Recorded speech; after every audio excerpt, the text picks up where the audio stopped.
Even amid political and economic turmoil, Carolina Wang never thought she would leave Venezuela, but when protests came to their door, it was time to find a way out for her family. This is the place where she was born, where she is surrounded by her adoring family, where she fell in love, where she became a mom.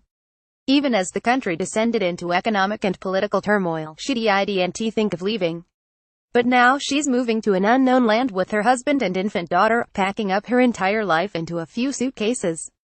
"I don't really mind leaving material things behind," Wang says, as she sits in a small room surrounded by piles of clothing. "What truly hurts is leaving behind our family that loves us so much."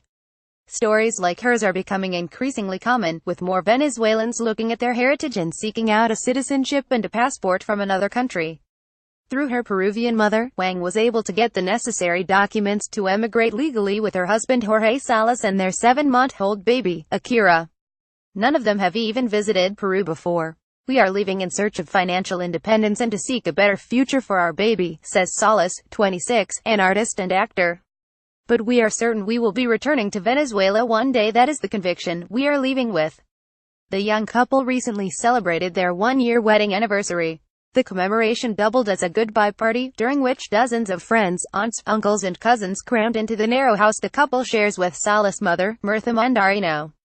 Located in the capital's middle-class neighborhood of Santa Monica, the house had always been their safe haven until the violence and protests increased and they found themselves running into a back room after a tear gas grenade landed by their front gate.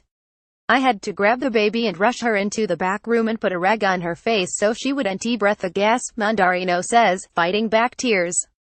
"I'm heartbroken that they are leaving, but happy to know they will be safe." Mandarino's oldest son, Elio, is also gone. He left for Italy a year ago to study and decided to stay in Europe as long as he can. Baby Akira is her first granddaughter, and tears begin to well up as she squeezes her chubby body. "This is the one thing I can't forgive President Nicolas Maduro for. He's torn my family apart," Mandarino says. Wang's sister, 12-year-old Alexandra Ballesteros, hopes she will be able to catch up with the couple soon and move to Lima as well. As she folds her baby niece's clothing, she talks about her hopes and aspirations. "I want to wait until I have a good plan in place in order to not waste money on an adventure," Alexandra, who speaks well beyond her years, says in a confident tone. "My dream is to go to Harvard University and study business administration or political science and be able to make a difference here in Venezuela." During their last week in Caracas, Wang and Salas took a trek up the Avila mountain, one of their favorite activities. As they looked out on their chaotic valley home, they vowed to return one day with their daughter in tow. "I keep wondering, when will I see my mother again, my sister," Wang says. "I know in the end, we will find a way. Our family is like a magnet, we're bound to be together again soon."